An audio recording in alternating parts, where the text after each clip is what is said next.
BSc part third के विद्यार्थियों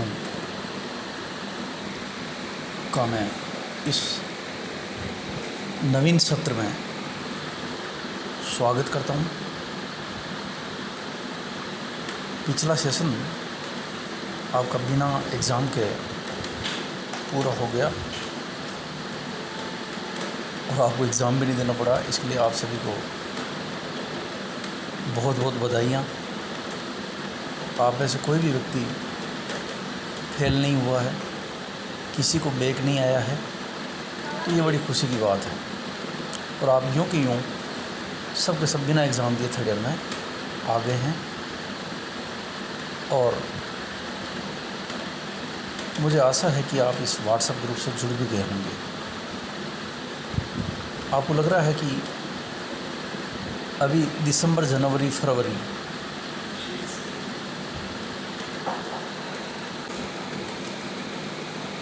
ये वैक्सीन जब तक नहीं आती है, अप्रैल भी हो सकता है इसमें, मोस्ट प्रोबेबली मैक्सिमम डिस्टेंस अगर आप देखते हैं इस सेशन में, तो अप्रैल तक वैक्सीन निश्चित रूप से हमको उपलब्ध हो जाएगी, ऐसा लगता है।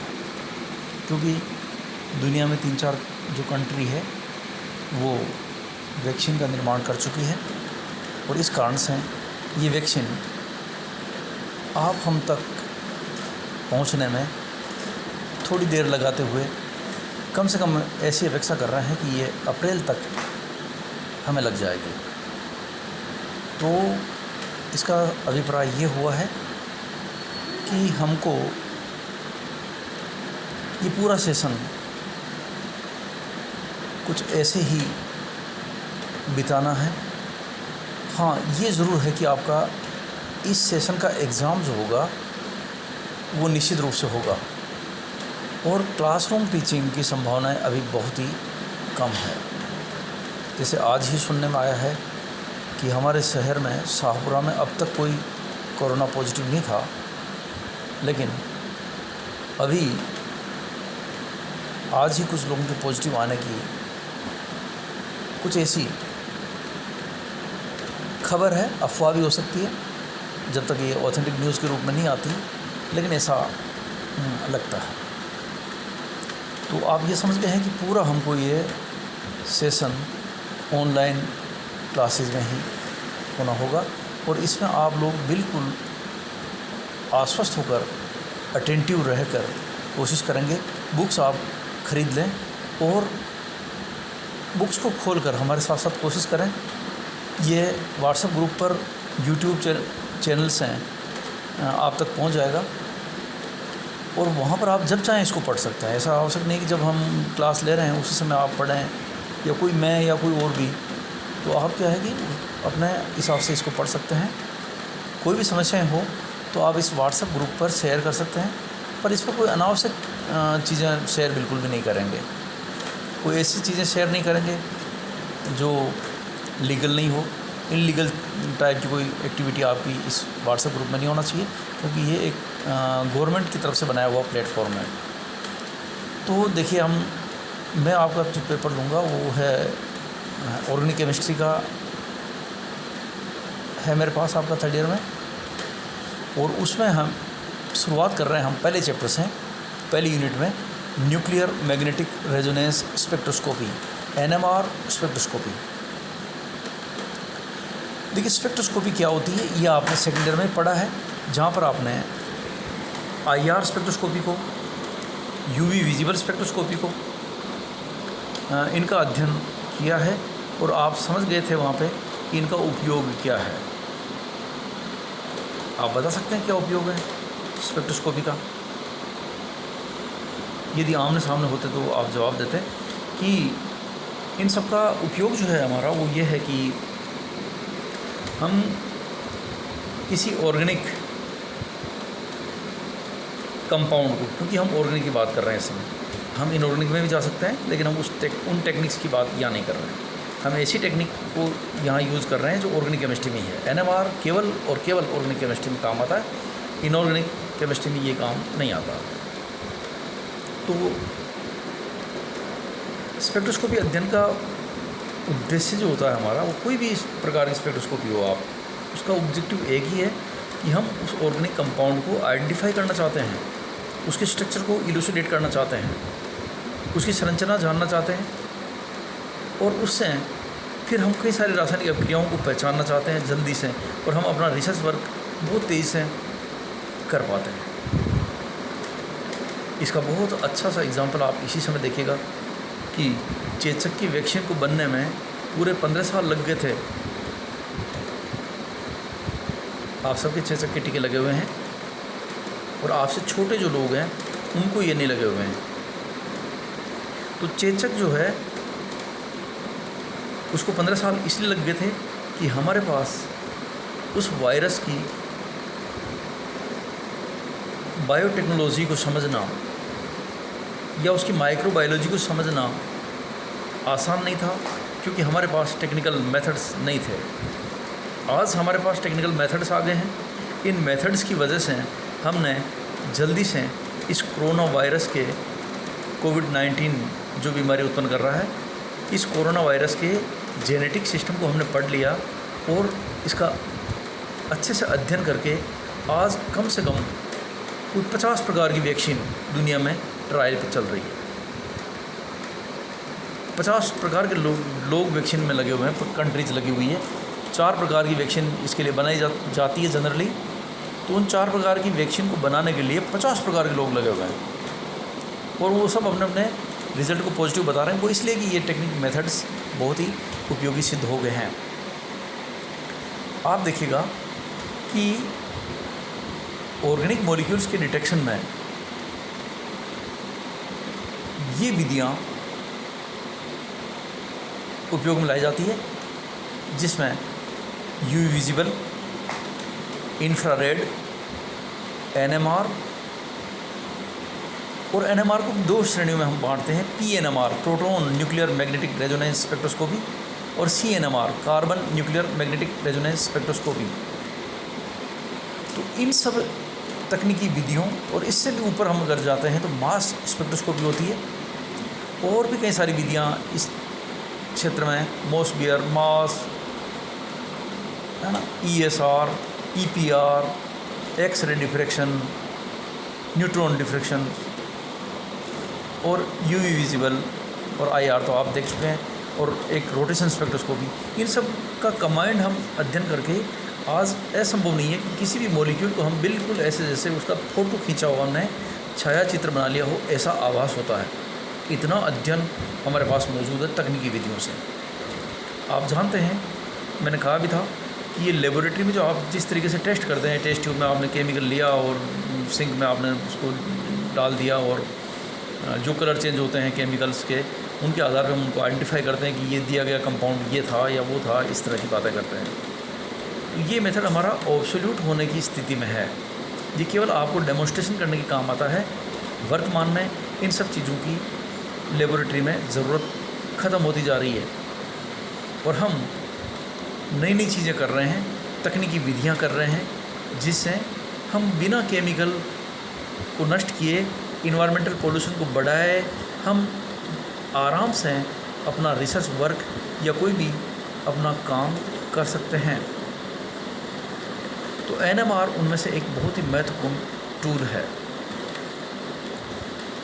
इसके अंदर हम प्रोटॉन की पहचान करते हैं। प्रोटॉन का मतलब हाइड्रोजन एटम, जो कार्बनिक कंपाउंड पर हाइड्रोजन के एटम जितने लगे हुए हैं, हम उनको पहचान लेते हैं। अब देखिए, आप एक एग्जांपल से मैं आपको समझाता हूँ कि एनएमआर कहाँ कारगर होता है। जैसे पेंटेन की हम बात करें, C5H12, तो ये नॉर्मल पेंटेन हो सकता है, CS3, CS2, CS2, CS2, CS3, इसको हम नॉर्मल पेंटेन बोलते हैं। ये मेथिल ब्यूटेन हो सकता है,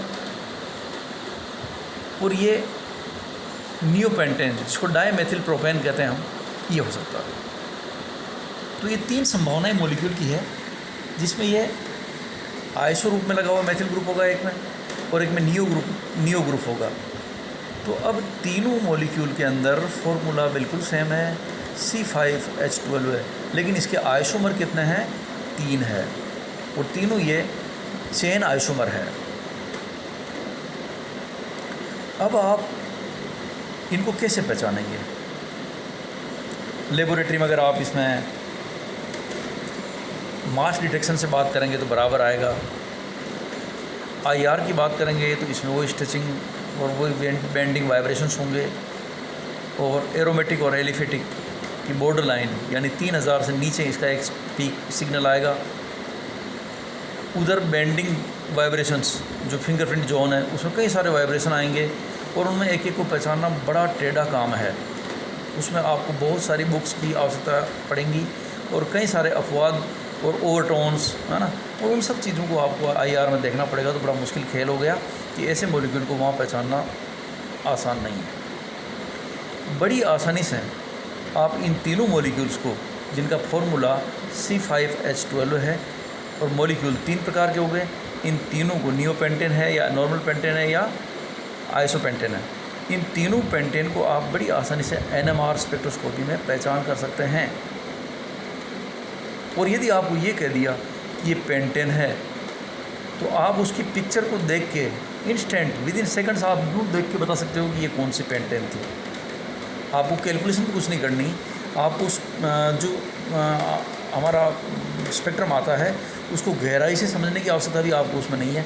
केवल उसके पीक्स को देख कर आप उसके मल्टीप्लेट को देख के तुरंत कह दोगे कि ये किस प्रकार का है। अगर वो सिंगलेट आता है तो आप कह दोगे नियोपेंटेन है, और 2 मल्टीप्लेट आते हैं तो उनके आधार पर हम कह सकते हैं कि वो आइसोपेंटेन हो गए या नियोपेंटेन। वो सब चीज़ें हम इसमें बड़ी आसानी से सीख जाएंगे इस पूरे चैप्टर में। तो ये बहुत ही महत्वपूर्ण एक चैप्टर है तकनीकी रूप से, और बहुत ही सरल ये चैप्टर होगा अगर आप इसको समझते हैं। लेकिन यदि आप इसको समझ नहीं पाते हैं तो ये बहुत मुश्किल चैप्टर है। देखिए, इसकी आधारशिला क्या है इस चैप्टर की, कि आप जानते हैं कि नाभिक के चारों ओर इलेक्ट्रॉन घूमते हैं। न्यूक्लियस सेंटर में होता है और चारों तरफ कक्षाएं होती हैं, और उनमें बोर मॉडल से देखते हैं आप, तो वहीं से मान लो इसको बोर मॉडल के बाद में इसको बहुत मॉडिफाइड कर दिया हमने, और ये इलेक्ट्रॉन है और ये इस तरह से इसकी चारों तरफ घूमते हैं। ये कक्षाएं कुछ भी हो सकती है, किधर भी हो सकती है, इस तरफ हो सकती है, इस तरफ हो सकती है, ऐसे पूरी घूम सकता है। और इसका जो स्पिन कोणीय संवेग है, चक्रण कोणीय संवेग कहते हैं, उसका मान हम इस फॉर्मूले से निकाल सकते हैं। देखिए, S × S-1 अंडर रूट में H/2π, और S का मान कितना होता है? हाफ होता है। तो H का मान अगर आप हाफ रखेंगे तो क्या होगा कि इसके कुल जो आपके चक्रण अवस्थाएं होगी वो 2 ही प्रकार की प्राप्त होगी। अंडर रूट से आप निकालेंगे इसको तो प्लस माइनस होगा, तो प्लस हाफ होगा या प्लस माइनस हाफ होगा। और यही आप जानते हैं कि एक किसी मॉलिक्यूलर ऑर्बिटल में या एटॉमिक ऑर्बिटल में अपोजिट स्पिन के 2 इलेक्ट्रॉन रह सकते हैं, जिनका एक का प्लस हाफ होगा, एक का माइनस हाफ होगा। और ये प्लस और माइनस जो हाफ है ये उनके चक्रण कोणीय संवेग को प्रदर्शित करते हैं। ये उनके निशान नहीं है, चिन्ह नहीं है। कोणीय संवेग की डायरेक्शन को देखते हुए प्लस हाफ और माइनस हाफ ये चिन्ह बने हैं। इनको आप पढ़ चुके हैं पहले अच्छे से, आप इनके बारे में जानते हैं। इसी प्रकार बहुत से नाभिक होते हैं इस प्रकार के, जिनमें भी चक्रण होता है। यानी कुछ नाभिक, हम पूरे एटम की बात नहीं कर रहे हैं, केवल ये नाभिक की बात कर रहे हैं। ये नाभिक है और ये इसके चारों तरफ ये इलेक्ट्रॉन जो है वो तो अपनी जगह है। ये तो कुछ नाभिक ऐसे होते हैं जहाँ ये नाभिक अपनी धुरी पर चक्रण करते हैं, गोल गोल घूमते हैं। तो देखिए, नाभिक के चारों ओर इलेक्ट्रॉन भी घूम रहा है, इलेक्ट्रॉन अपनी धुरी पर भी स्पिन करता है, और स्पिन करता हुआ पूरी इस पूरे ऑर्बिट में चक्कर भी लगाता है। अब दूसरी तरफ क्या हो रहा है कि नाभिक न्यूक्लियस में सेंटर में होता है, आप जानते हैं, और इस सेंटर में कुछ नाभिक, सभी नाभिक नहीं है, ध्यान रखना, आप ध्यान से सुना, कुछ पर्टिकुलर नाभिक हैं जो चारों तरफ इलेक्ट्रॉन तो घूम ही रहे हैं पर अपनी धुरी पर स्पिन करते हैं अपनी जगह वहीं ऐसे। तो ये स्पिन करते हुए, और इसके चारों तरफ कौन घूम रहा है? इलेक्ट्रॉन घूम रहा है। तो जो इलेक्ट्रॉन घूमते हैं, इलेक्ट्रॉन स्पिन करते हैं, देखिए ये स्पिन भी बहुत महत्वपूर्ण होता है। इस स्पिन का, इसका उपयोग हम करते हैं इलेक्ट्रॉन स्पिन रेजोनेंस स्पेक्ट्रोस्कोपी में। वो अलग प्रकार की टेक्निक है। और नाभिक स्पिन कर रहा है, इसको हम लेते हैं न्यूक्लियर मैग्नेटिक रेजोनेंस स्पेक्ट्रोस्कोपी में। तो ये हमारे नाभिक होते हैं। इनकी चक्रण क्वांटम संख्या जो होती है नाभिक की चक्रण क्वांटम कोणीय संवेग, उसका मान होता है I इंटू, देखिए I into I+1 into h/2π। तो ये हमारे, और यहाँ I जो है हमारा नाभिकीय चक्रण क्वांटम संख्या कहलाती है। और नाभिक के अंदर जो प्रोटॉन होते हैं उन पर आवेश होता है, न्यूट्रॉन जो होते हैं आवेश रहित होते हैं। और प्रोटॉन और न्यूट्रॉन दोनों मिलकर न्यूक्लियॉन्स कहलाते हैं। और भी कई पार्टिकल होते हैं आप जानते हैं, लेकिन मास जो होता है उसका मेजर न्यूक्लियस का, वो इन्हीं दोनों पे डिपेंड करता है, पार्टिकल्स पे। प्रोटॉन और न्यूट्रॉन दोनों मास में बराबर होते हैं। प्रोटॉन पे पॉजिटिव चार्ज होता है आप जानते हैं, न्यूट्रॉन चार्ज लेस होता है, लेकिन मास में दोनों ही चीज़ें बराबर होती है। तो अब देखिए I जो होती है हमारी, यहाँ पर कैलकुलेशन करेंगे तो I एक पूर्ण संख्या हो सकती है, अपूर्ण संख्या होती है और शून्य भी हो सकती है। और ऐसा कोई भी अभी तक नियम नहीं बन पाया है। ये दुर्भाग्यपूर्ण, देखिए आप, दुर्भाग्य से ऐसा कोई नियम नहीं बन पाया अब तक कि क्यों कुछ नाभिक स्पिन करते हैं और कुछ नाभिक स्पिन नहीं करते हैं। पर इसमें क्या है कि न्यूक्लियॉन्स की संख्या जो है, उनके मास नंबर और परमाणु संख्या, उसके सम या विषम होने पर आधारित एक अनुभविक नियम दिया गया, एम्पिरिकल रूल है पूरी तरह से। इस नियम के पीछे कोई भी एक बेस नहीं है, मौलिक नियम कह सकते हैं इसको, एम्पिरिकल रूल कहलाते हैं। ऐसी चीज़ें आप जानते हैं कि जिनके पीछे कोई आधार नहीं हो, कि मास नंबर इवन है और एटॉमिक नंबर इवन है, दोनों सम है, तो स्पिन क्वांटम संख्या 0 होगी। और ऐसे एग्जाम्पल हो गए कितना, कार्बन 12, ऑक्सीजन 16, ये दोनों, इनके स्पिन क्वांटम संख्या का मान कितना है, 0 है। इस कारण से ये इनके नाभिक स्पिन नहीं करते हैं। अब यदि दोनों में से ये इसकी बात करें हम, इवन है दोनों, तो फिर नहीं संभव है। अब देखो, एक इवन है और दूसरा ओड है, एटॉमिक नंबर ओड है, तो ये स्पिन करेंगे। और ऐसी दो कंडीशन बन सकती है कि स्पिन क्वांटम संख्या का मान 1 भी हो सकता है, 3 भी हो सकता है। 1 हो तो प्रोटॉन आ गया इसमें H1, और नाइट्रोजन 714 नाइट्रोजन वो आ गया इसमें, और बोरॉन 10 आ गया। बोरॉन 10 में स्पिन क्वांटम संख्या का मान 3 है, नाइट्रोजन और प्रोटॉन में, हाइड्रोजन में ये स्पिन क्वांटम संख्या का मान 1 है, इसलिए इनके नाभिक स्पिन करेंगे।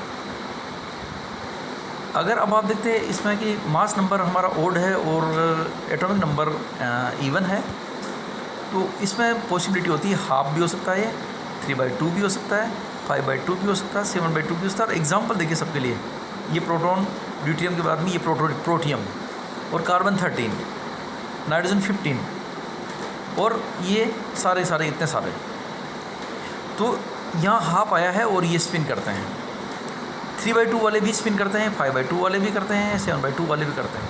तो इस प्रकार से कुछ नाभिक स्पिन करते हैं, कुछ नहीं करते हैं। और ये जो टेबल देखिए आपने बनाई गई है, ये टेबल अगर आप देखेंगे तो ये पूरी तरह से मौलिक है, इसके पीछे कोई भी लॉजिकल बैकग्राउंड नहीं है, अनुभविक सूत्र कहते हैं इसको। तो वैसे बनाई हुई है एक चीज़। अब देखिए नाभिक स्पिन कैसे करता है, उसको आप देखिए इसमें कि जिन नाभिकों के लिए क्वांटम संख्या का मान कितना होता है, 0 होता है, उनके नाभिक स्पिन नहीं करते हैं और उनमें कोई कोणीय संवेग नहीं होता।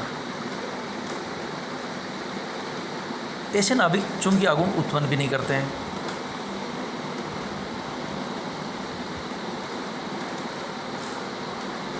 ऐसे नाभिक चुंबकीय आघूर्ण उत्पन्न नहीं करते हैं।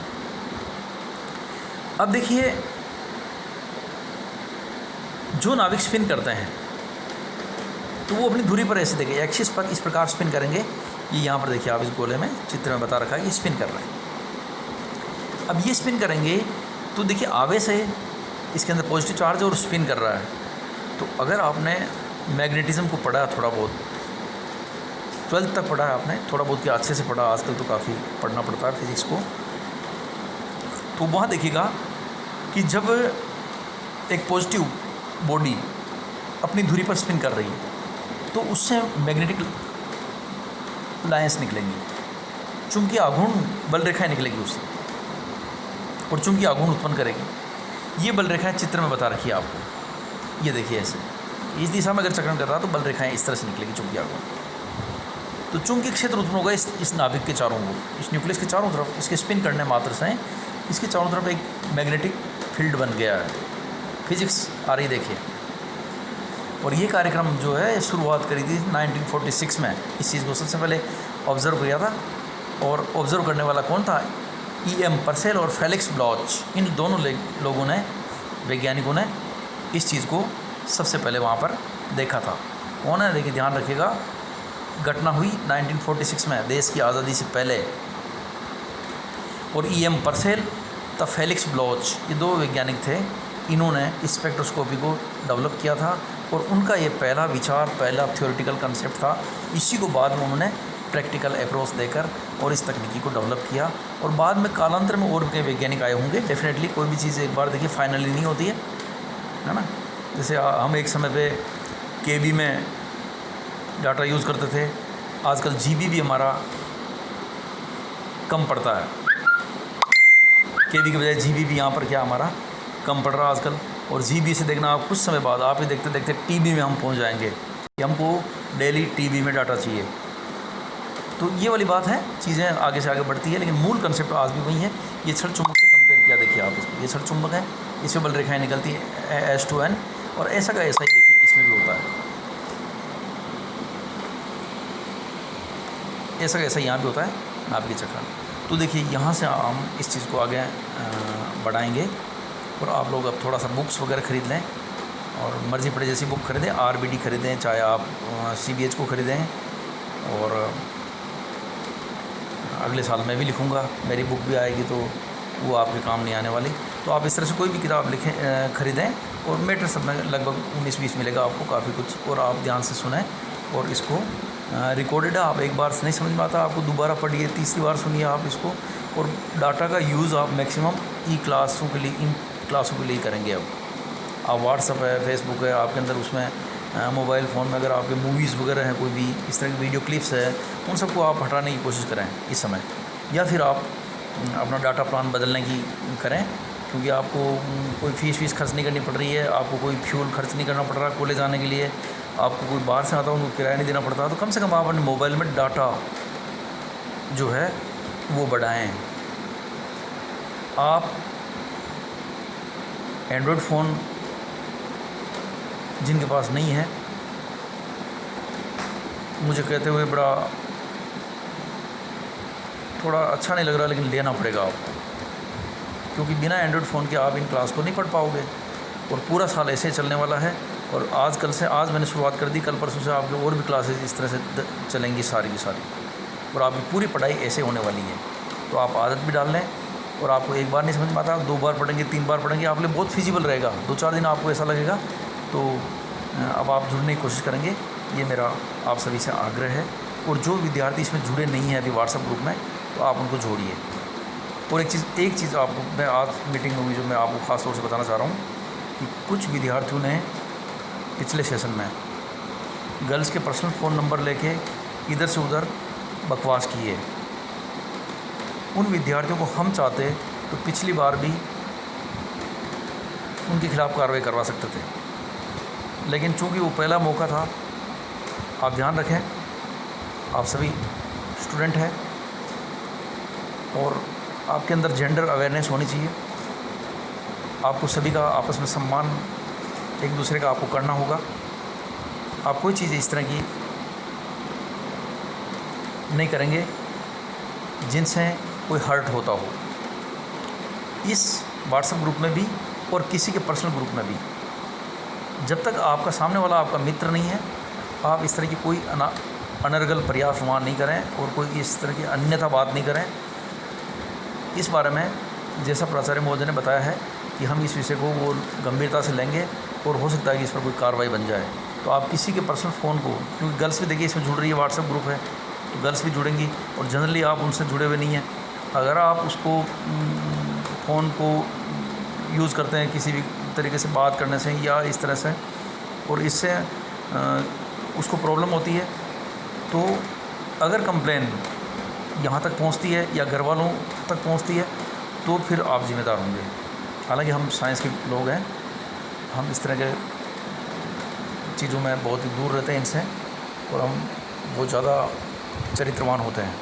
तो हमें ये ध्यान फिर भी रखना, देखिए अपन, और अपने साथियों को भी इस बात को समझाना है कि कोई भी मोबाइल नंबर का इधर से उधर मिसयूज़ नहीं करें। इस ग्रुप में सभी मोबाइल जुड़े हुए हैं, है ना। हमने आगे देखो पहले ये कहा था कि हम टेलीग्राम से जुड़ेंगे तो मोबाइल नंबर डिस्प्ले नहीं होंगे, लेकिन गवर्नमेंट इस बात को अभी अंडर कंसिडरेशन है, क्योंकि टेलीग्राम से हर व्यक्ति यूज़ नहीं कर रहा उसको। व्हाट्सएप को सब यूज़ कर रहे हैं, सब जानते हैं अच्छे से। इसमें मोबाइल नंबर डिस्प्ले होते हैं, टेलीग्राम में मोबाइल नंबर डिस्प्ले नहीं होते। तो आज इतनी बात करेंगे। Thank you.